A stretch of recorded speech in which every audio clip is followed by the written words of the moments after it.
This is an overview of Best Beginnings, developed by Dr. Hussey Gardner.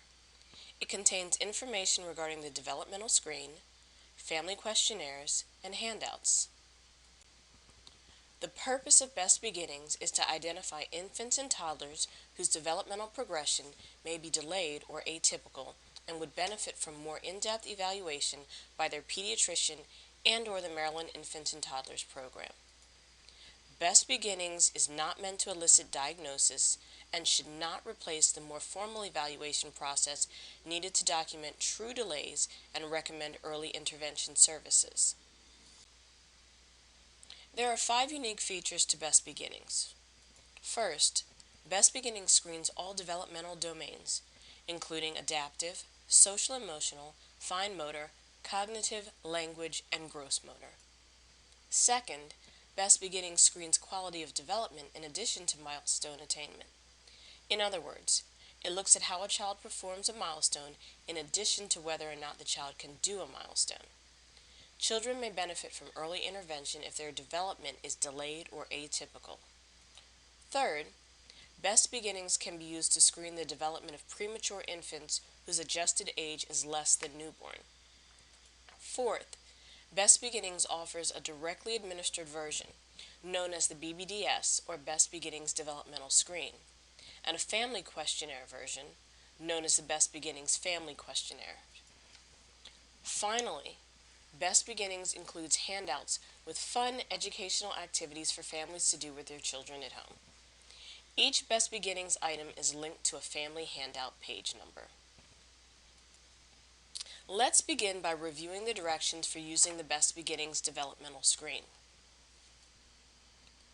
The Best Beginnings screening form includes a place to record the child's name, date of birth, gestation age at birth, and birth weight. A child's gestational age requires the number of weeks that the mother was pregnant when the baby was born. Full term is 40 weeks gestational age. If a baby was born 2 months or 8 weeks early, the baby's gestational age was 40 weeks minus 8 weeks, or 32 weeks gestation. The screening form also contains an age column, which denotes the age range for testing children, and a place to record the date that the screen is conducted. The form also contains 6 columns representing the 6 developmental domains: adaptive, social-emotional, fine motor, cognitive, language, and gross motor. The final 2 columns include results to record how the child performed on the screen, and action to document what steps you took following the screen based on the child's unique results. The form also contains the Best Beginnings handout page numbers that correspond with the given item. Finally, there is a scoring key at the bottom of the form to provide you with helpful reminders. In addition to needing the BBDS form, you need the materials in the BBDS Kit. The BBDS Kit includes 10 cubes, 2 cups, a doll, mirror, paper, pegboard with pegs, picture sheet, rattle, 2 spoons, ball, bell, book, bottle, car, Cheerios, cloth, container, and crayons. The first step in conducting the BBDS is to calculate age. There are 2 types of age: chronological age and adjusted age. You should always use chronological age if the child was born at 37 weeks gestation or later. You should also use chronological age with infants born prematurely after their adjusted age is 12 months. You should always use adjusted age if the child was born prematurely until the child's adjusted age is 12 months. A child is considered premature if he or she is born at 36 weeks gestation or earlier. You will receive more detailed explanations about calculating age, as well as opportunities to practice making calculations during your training. Once you have calculated the child's age, you will decide where to begin administering the BBDS. The screening process should occur in the row containing the child's age on the day of the screen. As such, if a child is 5 months and 29 days old, you will begin the screen at the 6-month level. Step 3 is to record the date of the BBDS administration in the date row.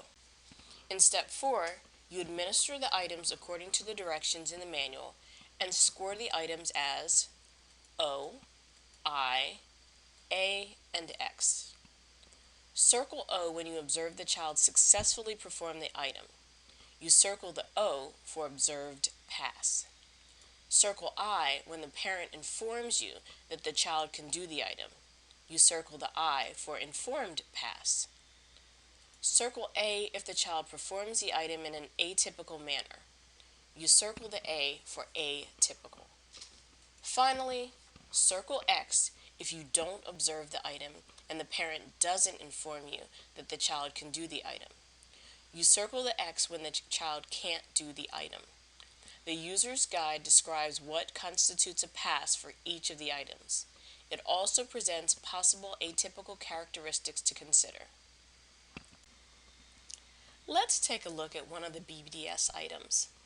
The item, supports weight and standing, is a 6-month gross motor item. Watch the video clip as Dr. Hussey Gardner administers the item with the baby and the mom. The item is scored O.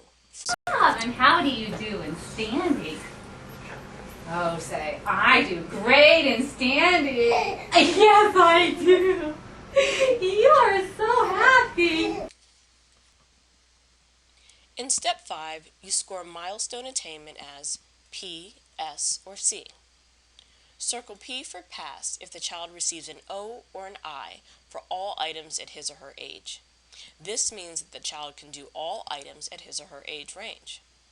Circle S for suspect if the child is unable to do one or more items at his or her current age, but can do the items at the preceding age range. This means that the child's development is questionable. Circle C for concern if the child is unable to do one or more items at the current and preceding age range. This means that the child may not be developing skills for children at the same age. In Step 5, you also score milestone quality. Possible scores include T or A. Circle T for typical if the child does not display atypical quality. Circle A for atypical if the child displayed atypical quality on one or more items. Finally, in Step 5, you score the parent's perception of the screen. Possible scores include Y or N. Following the screen, ask the parent if their child's performance was as they expected. Circle Y for yes if they say yes. Circle N for no if they say no. Now that you are familiar with the Best Beginnings developmental screen, let's learn about the Best Beginnings family questionnaires. The Best Beginnings family questionnaires were developed as an alternate version of the Best Beginnings developmental screen.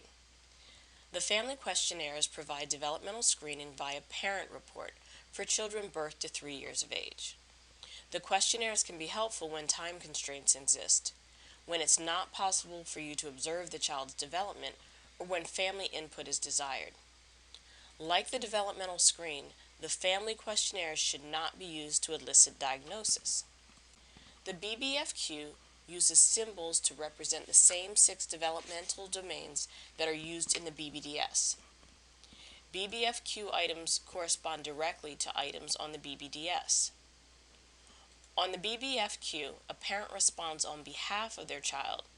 Response choices include yes, yes, but my mommy and daddy have concerns, no, or unsure.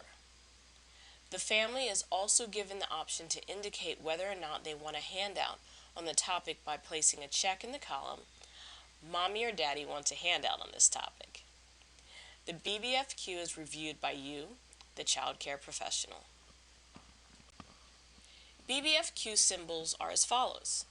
Adaptive is represented by a cup, social emotional is represented by hearts, fine motor by blocks, cognitive by a light bulb, language by lips, and gross motor by a baby crawling. The BBFQ form contains a place for the parent to record the child's name, date of birth, and date of completion. The form also contains the domain symbol. items that match the BBDS, 4 response choices, a place for the parent to indicate a desire to receive a handout, and a place for you, the child care professional, to score the BBFQ. Administration of the BBFQ involves 3 steps. The first is to choose the correct BBFQ according to the child's age. You choose the BBFQ in the same manner that you choose where to start the BBDSD.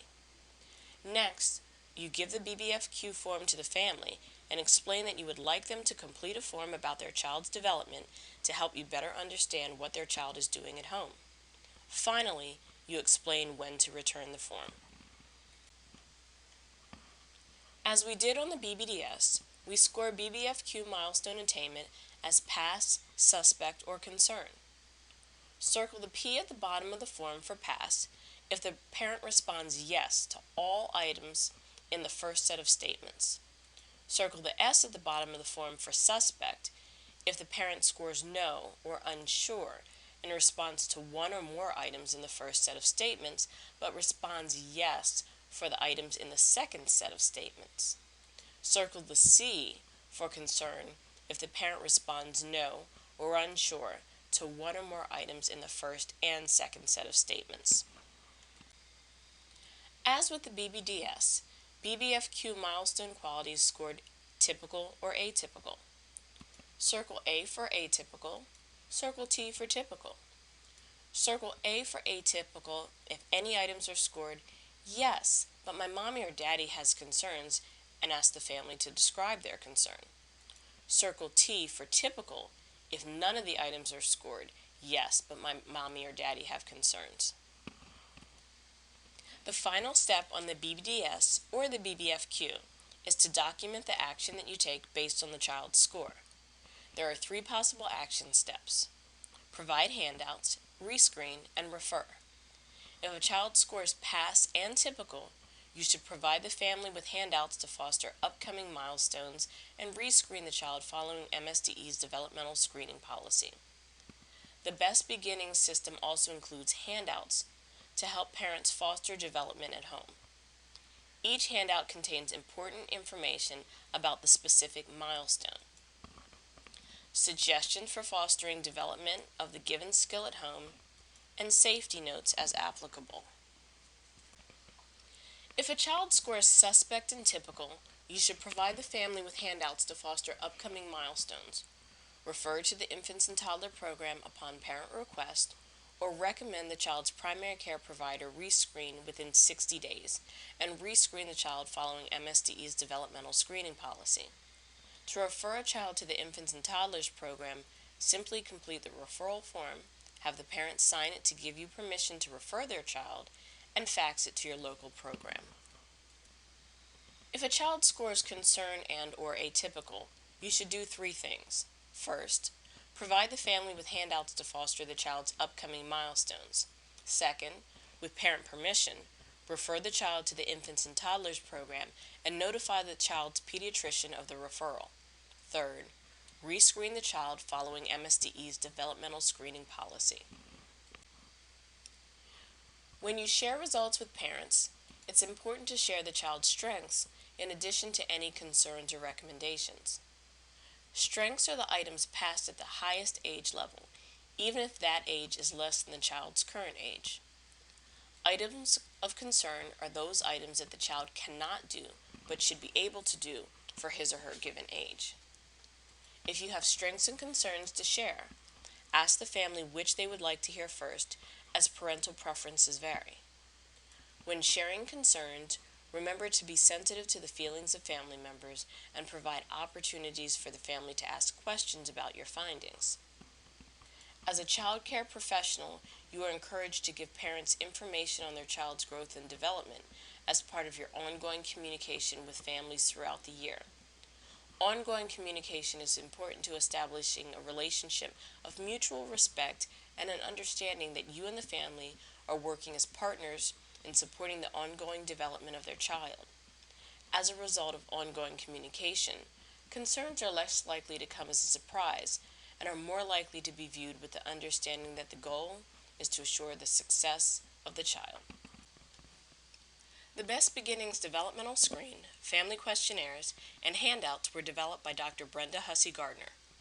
Dr. Hussey Gardner is a developmental specialist and associate professor with the Department of Pediatrics at the University of Maryland School of Medicine.